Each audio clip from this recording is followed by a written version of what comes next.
नंदपुर ग्राम पंचायत रे खोर्धा जिला प्रशासन शुणिले अभियोग एवं कले समाधान। खोर्धा ब्लॉक अंतर्गत नंदपुर ग्राम पंचायत ऑफिस प्रांगण में खोर्धा जिला और ब्लॉक प्रशासन। दर्शक बंधु आपण माने जानिथिबे राज्य सरकारंकर पल्ली रे प्रशासन पहुंचीबा लोकंक असुविधा अभियोग सुनिबा भली प्रयास को बहुत भलो प्रयास बोली जनसाधारण रे आलोचना हेउची। खोर्धा ब्लॉक अंतर्गत नंदपुर ग्राम पंचायत रे प्रशासन पहुंची जनसाधारणंकर अभियोग सुनिबा और समाधान करिबा एक भलो प्रयास बोली बुद्धिजीवी मानक महल रे चर्चार केंद्रबिंदु पालटिछि। खोर्धा प्रशासन आगमन को नहीं स्थानीय सरपंच विप्लव किशोरी बलियार सिंह को खुशी देखिले न चले। सरपंच श्रीजुक्त बलियार सिंह समस्त व्यवस्था निजे उपस्थित रही जोगाड़तंत्र करने और खोर्धा जिला प्रशासन को स्वागत जणाइबा परे कौनसी प्रकार असुविधा करि नथिले। श्रीजुक्त बलियार सिंह कहवा मुताबक मो नंदपुर ग्राम पंचायत 100% रु 90% अभियोग समाधान हो सारी आ मात्र 10% थिबो बोली मो आशा करुछि। मो ग्राम पंचायत वासिंकर असुविधा मु घर घर बुली सुनिछि और समस्त प्रकार अभियोग सुनी तार समाधान करिछि बोली गणमाध्यम रे प्रकाश करिसंती। आज एही शिविर रे वृद्धा भिन्नक्षम लोक मानकु निज हाथ रे उठाई व्हील चेयर रे बसाई नै नूतन व्हील चेयर जोगाई देबारे सहायता करथिले। एही अभियोग सुनानी शिविर रे प्राय 65टी अभियोग पत्र प्रशासन तरफरु संग्रह होइथिला। Bureau report Toofan entertainment news.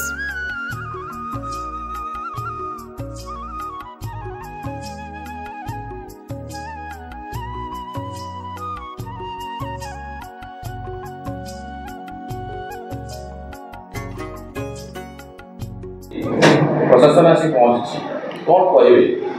मोर पंचायतवासी नमस्कार। मु सरपंच विप्लव किशोरी बलियार सिंह। कहीं मत बहुत खुशी लगुच डबल इंजिन सरकार जो कथा दे कथा रखी पल्ली प्रशासन से जो सेवा माने गाँ गाँव बुली सेवा करूँ से सेवार आम पंचायत को आज जिलापाल महोदय एवं ब्लॉक चेयरमैन बीडीओ महोदय एवं बहु अतिथि सीडीएम सार एवं एसपी सार समस्ते मो पंचायत उपस्थित अच्छा। ये जो जनशुणाणी होची जनशुणाणी रे आम पंचायत 100 रु 90 भाग काम सरी 10% काम अच्छी 10% रे मु जहाँ आशा करुँची मो पंचायत 50 रु 100 भितर दरखास्त पड़ो किंतु से बहुत बाहर पंचायत लोक मैंने भी ये आसिक अभियोग करूँगी बाहर पंचायत लोक आउ मो पाखे भी उपस्थित अच्छा आमर एनजीओ संस्थार सब्यसाची सार एवं अशोक सार जे कि माने मते साहाय्य करते हाथ बढ़ाई कारण मो पंचायतर किसी युवक युवती मानू किसी संस्थार लगाइबा से सहयोग करके आमर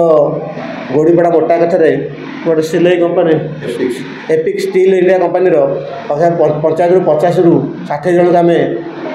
रोजगार जोगाइचु एवं आउ किसी लोकंर आप्लिकेसन पाक अच्छी से हम से मुझे अशोक सार और सब्यसाची सार को धन्यवाद देवी एवं प्रशासन को धन्यवाद दे मोर मु वक्तव्य शेष कर।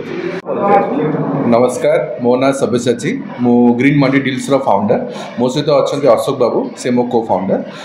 ग्रीन मंडी डील्स फार्मर्स मान को सपोर्ट करे मार्केट लिंकेज और इनपुट रे बट जो आम पंचायत लेवल आसिक बुझिलु फार्मर मान असुविधा बुझिलु आम देखिलु बहुत सारा गाँव में बहुत सारा युवक चाकरी पाइना से बेरोजगार अच्छा